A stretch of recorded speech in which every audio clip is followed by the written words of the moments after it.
La Sociedad Española de Radiodifusión presenta... Ser... ¡Viva la radio! Podcast. Siempre.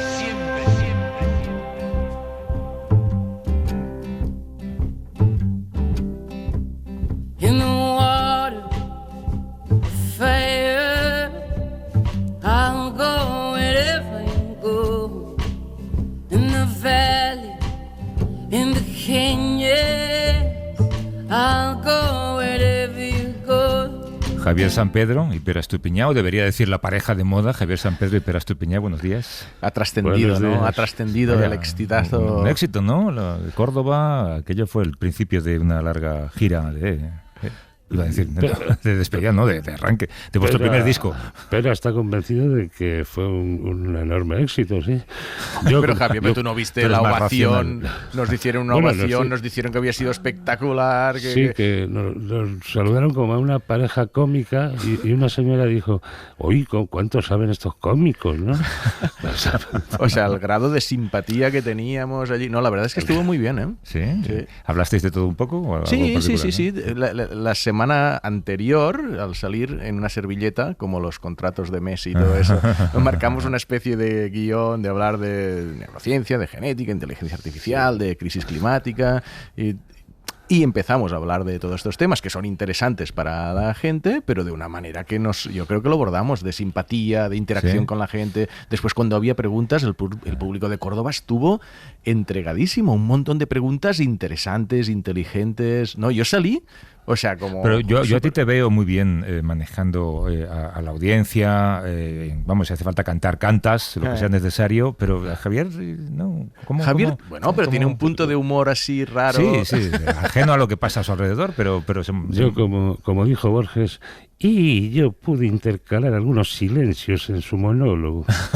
Lo primero que explicó Javier fue fusión nuclear. Y pues es verdad que empezaste fuerte, no sé cómo salió el tema, y de repente, ¡bum!, fusión nuclear, y los átomos y los núcleos, que eso, digo, hemos empezado un poco bestias. Eso no lo habíamos apuntado en la servilleta ni nada. Y también conocimos a otras parejas cómicas como Sastre y Maldonado. Ah, sí. Pero las conociste luego por la noche, ¿no? Seguramente. Sí, por la noche. Claro, parejas cómicas. Seguro que a Sastre le gustaría mucho que le llamaran eso. Que el jueves también, Javier, estuviste presentando en Madrid el libro de Javier Argüello, que establece vínculos entre la filosofía y la ciencia. Sí, es un libritito, porque las editoriales están como locas publicando librititos, ¿no? Esto era de debates, es una colección que se llama En Debate. Javier Argüello es un novelista, ha escrito cuentos, novela, antologías poéticas y ha hecho incursiones en el cine, en el documental cinematográfico. Pero aquí ha escrito sobre ciencia basándose en una visita al gran acelerador de hadrones, este super anillo de colisión de partículas que está en Ginebra, o debajo de Ginebra, mejor dicho, ¿no? Y ha escrito un libro muy breve, muy fácil de leer, pero con una temática muy profunda, que es la relación entre la verdad y la belleza. Que es verdad, solemos identificar la verdad con las artes, con la poesía, ¿no? Pero también cumple un papel muy importante en la ciencia, la belleza, ¿no? Y el libro es una crítica de los intentos de los físicos no ya por entender cómo colisionan las partículas o cómo giran los planetas alrededor de las estrellas, sino de las cuestiones que normalmente han sido el terreno de los metafísicos, ¿no? Como cuál es la estructura profunda de la realidad y si hay un significado más profundo que todos estos mecanismos que describe la ciencia. Aquí Pera, por cierto, que vino a la presentación, se cabreó un poco y le dijo a Javier Argüello que que si no había pensado en otras áreas de la ciencia, porque a él los físicos le parecían muy pretenciosos en ese sentido. Sentimos mala prensa los físicos. Sí, es que claro, cuando hablamos de los límites de la ciencia, cuando hablamos de la ciencia en mayúsculas, esta ciencia que busca la verdad, esto es muy de siglo XX y de física, ¿vale? De conocer lo último que hay detrás de la estructura del universo, de la materia o de las leyes, y el resto de la ciencia no funciona así. O sea, la mayoría de ciencia que nosotros conocemos en los laboratorios, los científicos que vienen, pues con aproximaciones a la verdad ya les sirve. Ensayo y error. Haces un ensayo clínico de un fármaco y te sale que el 73% funciona y el 27% no, bueno, pues ya es un camino para avanzar. Hay una visión mucho más pragmática de la ciencia. Incluso en los terrenos más próximos a la mística de la física, como la mecánica cuántica, la inmensa mayoría de los físicos se limitan a utilizarla, ¿no? Saben que funciona. Es una, claro. Entonces hay una cierta la ciencia, la física, esta conexión entre física y filosofía, pues yo creo que es un poco forzada, ¿no? Está aquí tu hija mayor, ¿no? Sí. ¿Y qué me decías? ¿Que ha descubierto el límite del universo? ¿Cómo era esta? Sí, precisamente. No, he venido con Eva y esta mañana estaba leyendo un artículo sobre... Eva, que está coloreando encima de la mesa ahora mismo. Exacto, cómo la inteligencia artificial ha descubierto 70.000 virus y me ha preguntado que cuántos virus había en la Tierra. Y digo, millones, ¿no? Yo se lo pregunté a Craig. Bueno, acaba. Sí, y entonces le he dicho, ¿pero te refieres a especies diferentes, a tipos diferentes de virus o virus en general? Dice, no, virus en general. Y le digo, hombre, pues esto es infinito. Digo, bueno, infinito no, pero muchísimos. Y dice, el universo es infinito. Digo, no, Eva, el universo no es infinito, es ilimitado, pero tiene un final. Y se queda pensando, ¿y cómo podemos? No se puede saber cómo es el final del universo. Y entonces su gran teoría, que es que coges un globo con una cuerda muy larga y le atas arriba una cámara con una batería que no se termine nunca, y entonces lo envías hasta el final del universo, grabas cómo es, lo devuelves, tiras de la cuerda y sabes cómo es el límite del universo. Buena cuerda, ¿eh? Sí, no, está bien pensado, sí. Está bien pensado.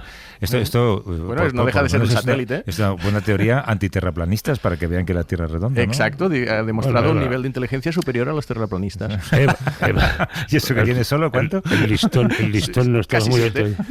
Eva y Einstein saben muy bien que solo hay dos cosas que pueden ser infinitas, que son el universo y la estupidez humana.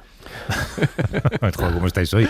¿Le habías preguntado por los virus a quién? ¿A Craig Venter? A Craig Venter le hice la misma pregunta que Eva le ha hecho a Pera, que es ¿cuándo? Porque no hacía más que descubrir virus y más. ¿Esto antes de que secuenciara el ADN humano?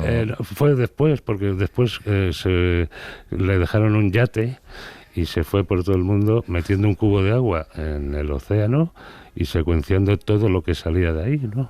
Se llama metagenómica. En lugar de intentar cultivar una bacteria o un virus, lo que haces es secuencias todo lo que te sale de un cubo de agua y lo montas igual que él montó el genoma humano, ¿no? Con técnicas computacionales, matemáticas, ¿no? Y le hice esa misma pregunta, ¿cuántos virus o cuántos genes hay en la Tierra?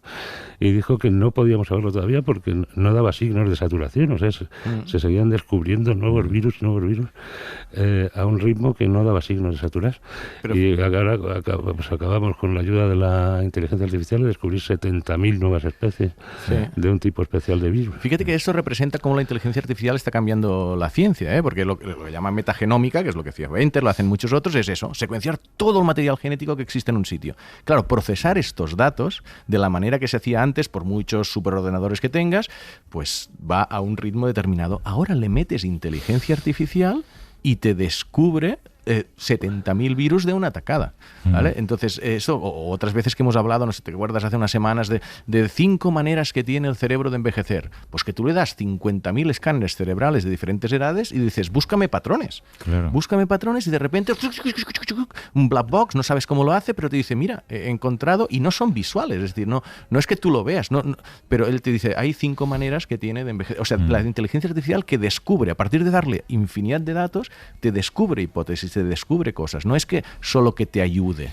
Es interesantísimo lo que contáis. De hecho, hay que comentar un poco los premios Nobel. Una de las cosas más llamativas es que, como dices, los trabajos premiados de física, de química, son todos de computación y es como la consagración definitiva de la inteligencia artificial como una ciencia, ¿no? Absolutamente. Esto no había ocurrido nunca. Tanto los premios de física y de química no son ni de física ni de química, son todos de ciencias de la computación. En sus dos aspectos, además, uno es el más teórico, fundacional, que es diseñar estas redes neurales que están hechas a imitación o inspiradas por la arquitectura del cerebro humano, tanto porque están hechas de neuronas con muchos inputs a imitación de las dendritas y un solo output a imitación del axón, y también en su organización en capas de abstracción progresiva, que es como funciona también nuestro córtex. Y por otro lado, la aplicación más espectacular de estas técnicas, que ha sido, hemos hablado aquí de ella muchas veces, AlphaFold, hecha por científicos de DeepMind, que pertenece a Google, porque Google la compró, la empresa era independiente, era una empresa con objetivos científicos exclusivamente, y la compró Google, y han hecho estos descubrimientos de 200 millones, 600 millones de estructuras de proteínas, la forma tridimensional de las proteínas, que era algo que hacer una de estas podía ser objeto de una tesis doctoral hace 10 años. Sí, yo creo que sí que ha habido cierta polémica incluso entre algunas comunidades científicas, porque el premio Nobel de Física a Geoffrey Hinton, que no es físico, que es ingeniero. Bueno, es un psicólogo. Claro, y los físicos que, como he dicho, son muy suyos, pues dice, ¿cómo que le dan a Geoffrey Hinton? Pero es verdad que yo veo como una manera de abrirse. Los premios Nobel están como muy anquilosados, son premios Nobel de física, química, medicina. Esto es muy siglo XX. Es el testamento de Alfred Nobel, que fue el descubridor de la dinamita. Tú ves los premios Frontera de Conocimiento que tienen cambio climático, que tienen nuevas tecnologías. Una manera de abrirse es esto, dar a Por gente. cierto, que casi todos estos premios Nobel habían sido premios Frontera del Conocimiento anteriormente. Esperamos el domingo que viene una manifestación de físicos a las 10 de la mañana en Gran Vía 32. El Nobel de Medicina también ha sido al descubrimiento de los microARN, que son esos fragmentos minúsculos de ARN que regulan la producción de proteínas en las células. Como decimos, es la consagración de la inteligencia artificial. Los 7 premiados con los Nobel de Ciencia este año, en estos campos que decimos, son 7 hombres, ninguna mujer. Es un dato por un lado sorprendente, por otro esperable. Desde que se instauró el premio en 1901, solo 13 de los 229 premiados en medicina han sido mujeres, un 5,7%, en química 8 de 197, un 4%, y en física todavía menos, son 5 entre 227, solo un 2,2%. Los Nobel premian la trascendencia científica de las investigaciones sin criterios de cuota, son por tanto un reflejo de los sesgos de género que hay en la sociedad y también en la carrera científica, ¿no? Sí. Bueno, esto es un tema que le hemos dado muchas vueltas y a ver, lo ideal sería intentar entender todos los pasos que contribuyen a que esto llegue a suceder. Capitolina Díaz es catedrática de Sociología en la Universidad de Valencia, fue también presidenta de AMIT, la Asociación de Mujeres Investigadoras y Tecnológicas, y la primera directora de la Unidad de Mujer y Ciencia del Ministerio de Educación y Ciencia durante el gobierno de Rodríguez Zapatero. Hace unos cuantos años, hasta donde este programa. ¿Cómo estás, Capitolina? Buenos días. Buenos días, estoy bien, muchas gracias. Encantada de estar de nuevo aquí y hablando de ciencia y mujeres especialmente. Sí, me encanta además volver a escucharte en este programa. Reconoce que te has inventado ese nombre. Ah, mi nombre propio. Sí. No me lo he inventado. No soy tan famosa como para decidir que tengo un alias o algo así. Es un seudónimo perfecto, alguno lo puedes usar también. Sí. Que los premios, decíamos, Capitolina, son el último eslabón de una cadena muy larga de desigualdades. ¿Hace falta que el jurado sea sexista o para cuando llegamos ahí el trabajo sexista, digamos, ya está hecho?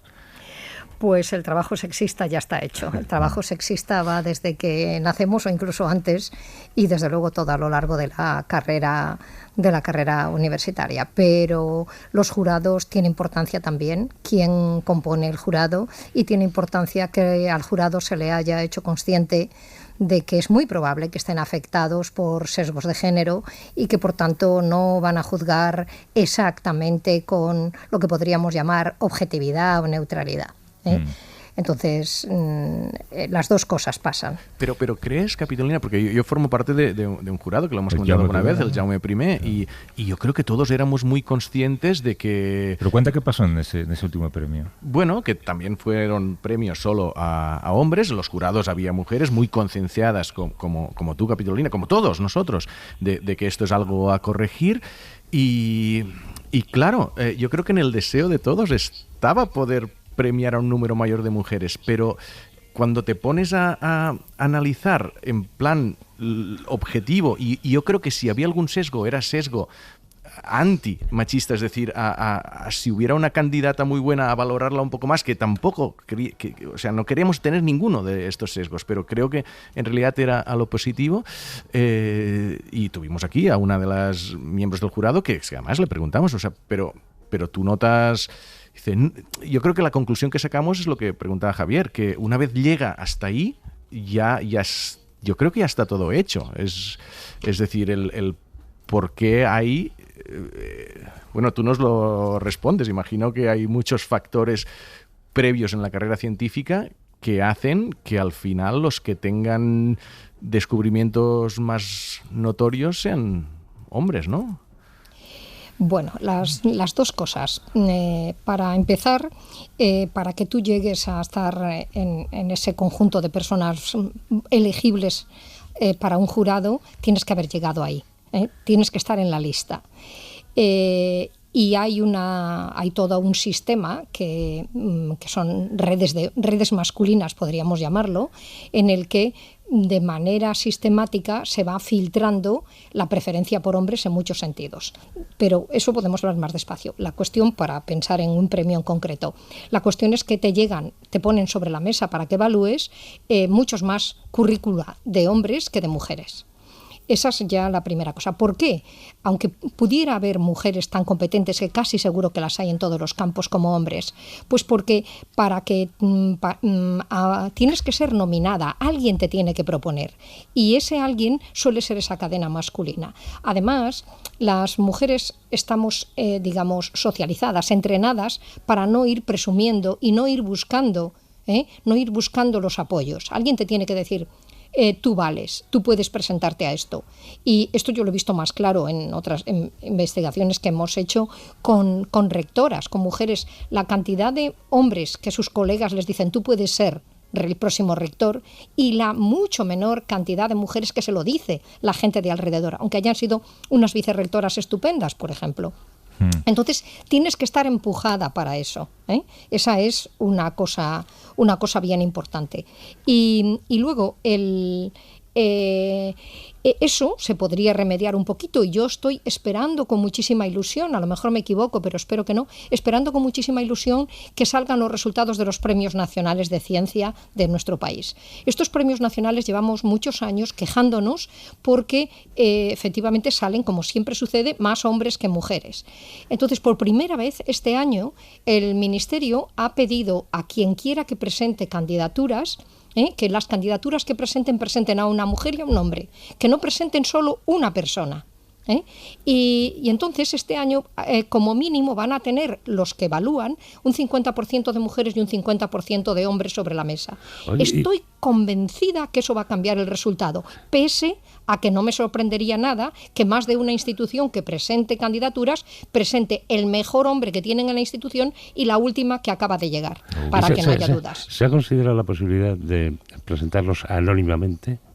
Quiero decir que el jurado no sepa si el currículum que está viendo es de un hombre o de una mujer, aunque ya entiendo que esto es difícil de hacer, en ciencia por lo menos. Sí, en este caso es difícil o imposible, porque tienes que juzgar a una persona, pero sí que se han hecho investigaciones, hay una bastante conocida de Canadá, en la cual se han evaluado proyectos en lugar de las personas, solamente el proyecto, sin saber quiénes estaban detrás del proyecto. Y cuando se evalúan proyectos, se ha hecho la comparación, salen muchas más mujeres, proyectos liderados por mujeres, que de los que salen cuando se evalúa incluyendo el nombre de la investigadora o investigador principal.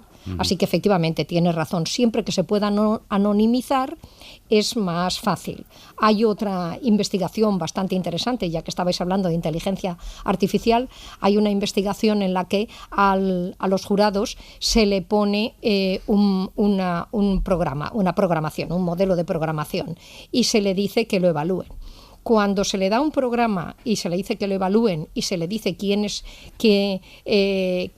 el autor, cuando se dice que los autores, porque se les da varios programas para evaluar, a los que se le dice que los autores son hombres y que los que son mujeres, se evalúa siempre más, ganan los programas, las programaciones hechas por hombres.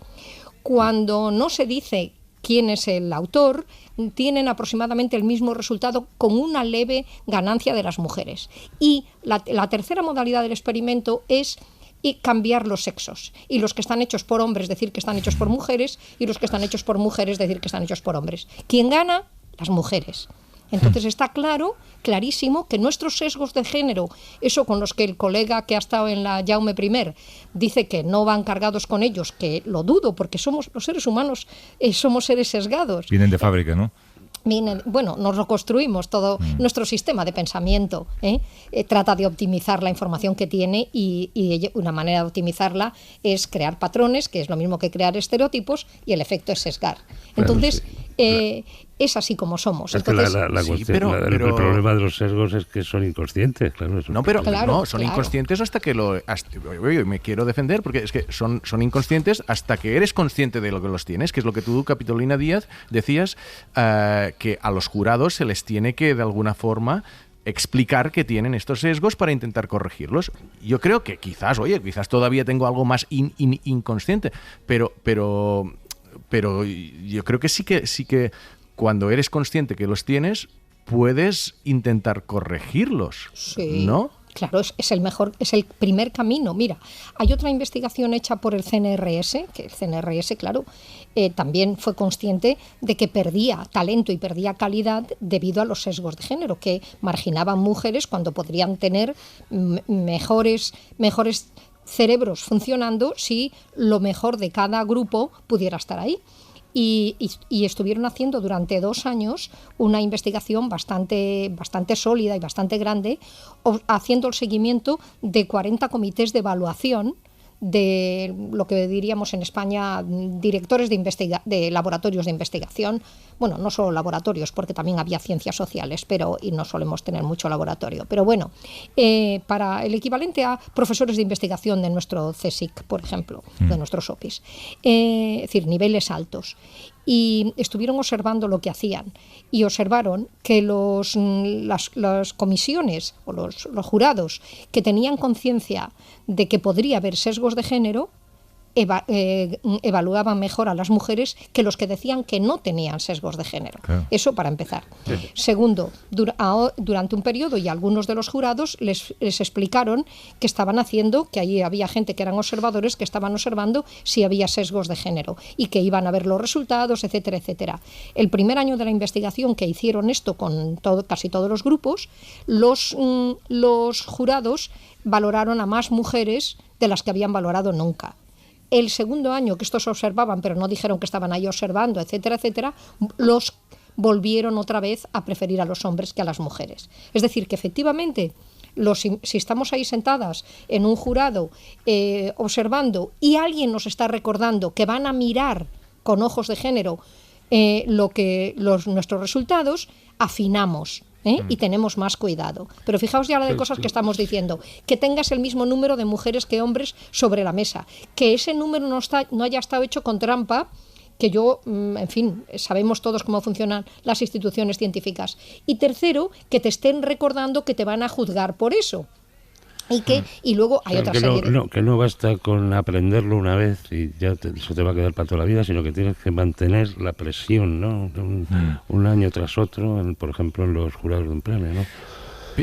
¿Y el contenido de este sesgo se ha investigado? Tú que eres socióloga, es decir, cuando alguien decide, es que lo de la trampa me ha parecido bestia, o sea, que una institución dices que esto ha ocurrido, tú sabes que haya ocurrido, que tenga que presentar hombre y mujer y presente al líder del departamento y a una mujer no de la máxima categoría para que no le haga sombra al otro, o sea, ¿qué hay o sea, en qué se manifiesta?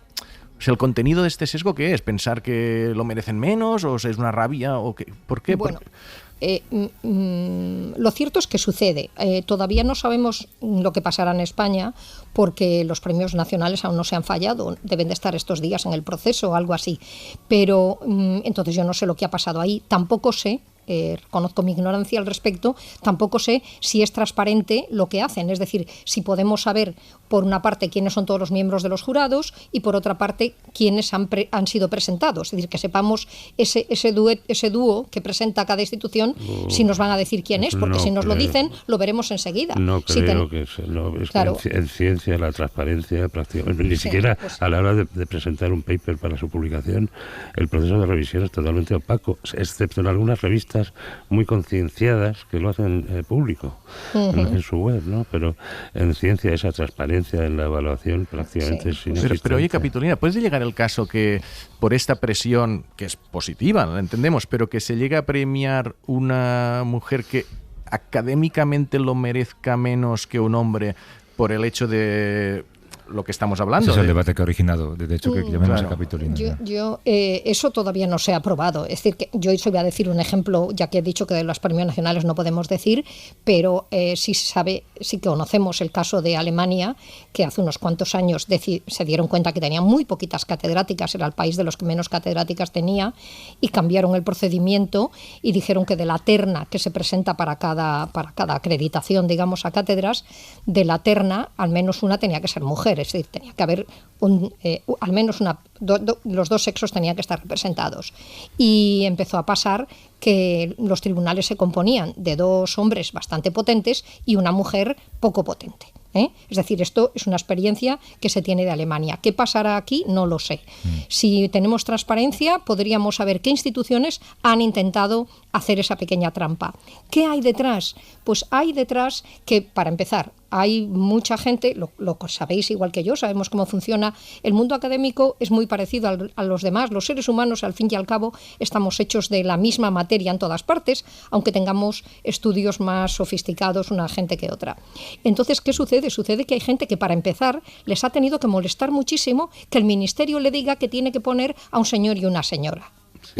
Eso ya, simplemente la reacción de decir, bueno, pero es que me van a decir a mí lo que tengo que presentar, yo que soy neutral, yo que soy objetivo, yo que todas estas maravillas que pensamos cada cual de nosotros mismos, y entonces solamente por ese hecho puede haber una reacción. Esta es una reacción humana como de lo más común, la conocemos todos, la reacción de decir, pues te vas a enterar, ahora te voy a poner a un señor incuestionable y a una señora que no hay quien la elija. Yeah. Claro, si volvemos al arranque de este diálogo, Capitolina, que es de hecho lo que originó que te llamáramos, porque tuvimos una conversación sobre esto en la redacción, claro, desde fuera, vosotros sois todos científicos, pero a mí me parece que la ciencia, algunas son más exactas que otras, pero la ciencia es ciencia.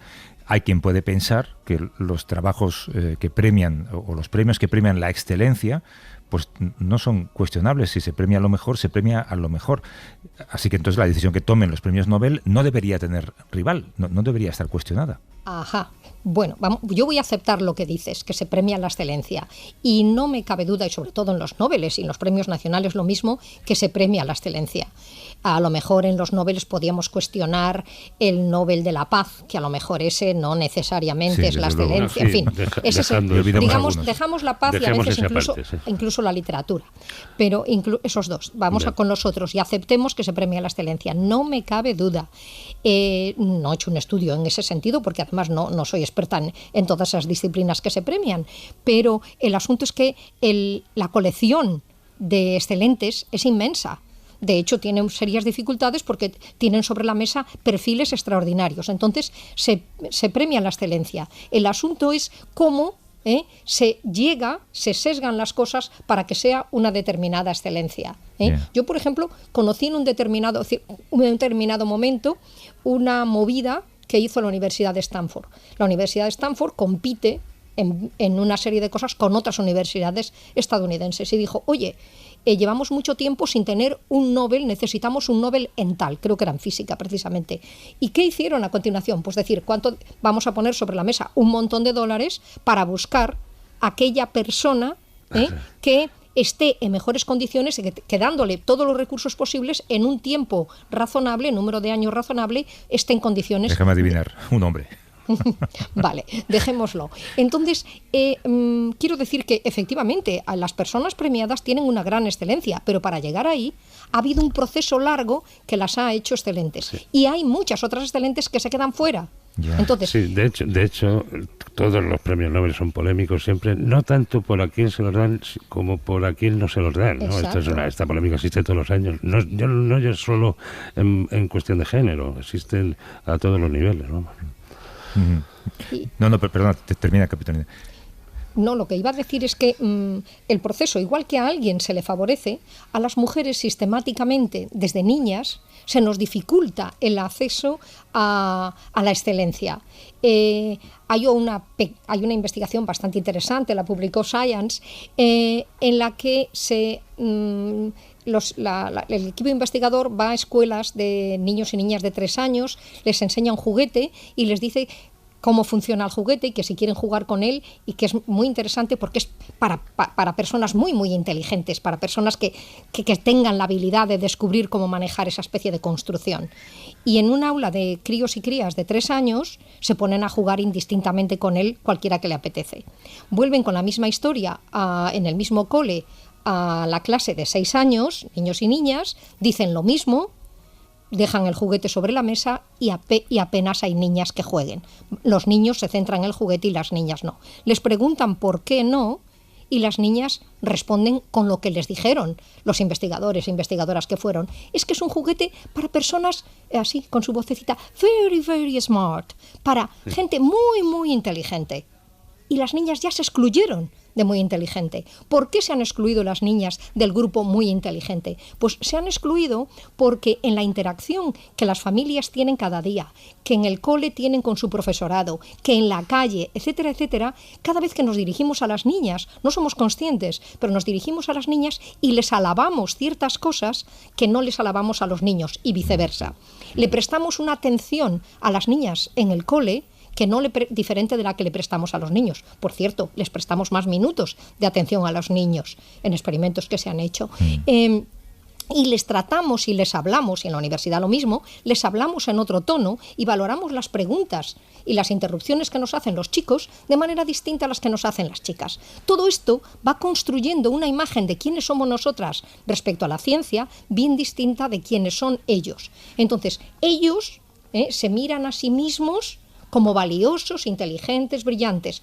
A nosotras nos miran como un trocito menos de eso y nosotras mismas nos miramos así. Entonces, saltar todas esas barreras, que son puros sesgos de género, ya exige que seas científica, exige que seas supercientífica, exige que no seas mujer, sino supermujer.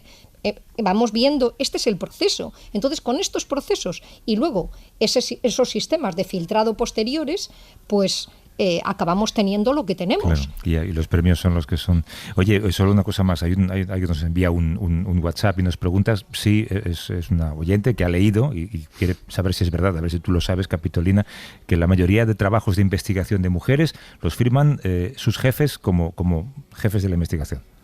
No sé si son la mayoría, pero son un número muy notable, de tal manera que ya ahora tanto la Comisión Europea, pero específicamente en España, la Agencia Española de Investigación, que es la que saca las convocatorias para la financiación de investigación en nuestro país, incluye, cuando habla de que debemos tener igualdad de género en los equipos de investigación, y dice que no es solamente una cuestión de tener 50-50 o 40-60, sino que hay una serie de cosas más que hay que tener en cuenta. Por ejemplo, el establecer un protocolo sobre cuál es el orden de firma.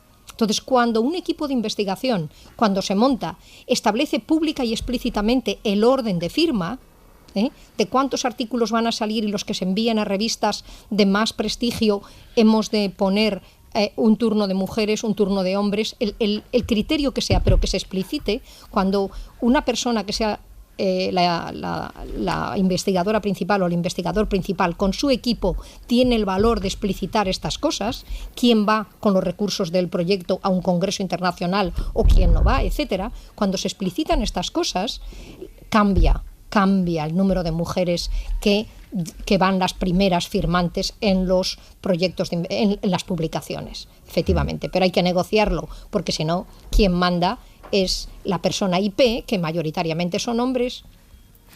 Capitolina Díaz, que es catedrática de Sociología en la Universidad de Valencia, fue también presidenta de AMIT, la Asociación de Mujeres Investigadoras y Tecnólogas, y la primera directora de la Unidad de Mujer y Ciencia del Ministerio de Educación y Ciencia durante el gobierno de Rodríguez Zapatero. Estás en Radio Valencia, creo, ¿no? Exactamente. Oye, gracias por dedicarnos una mañana de domingo. Muchas gracias a vosotros. Venga, cuídate mucho, Capitolina. Un abrazo. Hasta luego. Adiós. ¿Vosotros tenéis gira por delante esta semana o ya habéis acabado? El lunes me voy a Valencia con el teatro, con el Menage a Trois. O sea que si hay valencianos que quieran ir al teatro, allí estaré. Sí. ¿Tú, Javier, semana tranquila? Yo voy a ver si puedo hacer la compra el martes, por ejemplo. Ese es tu aporte científico. Sí, va a ser mi aportación. Un doctor en genética haciendo la compra en Mercadona. Adelante con él. Hasta luego, Javier Pera. Hasta luego.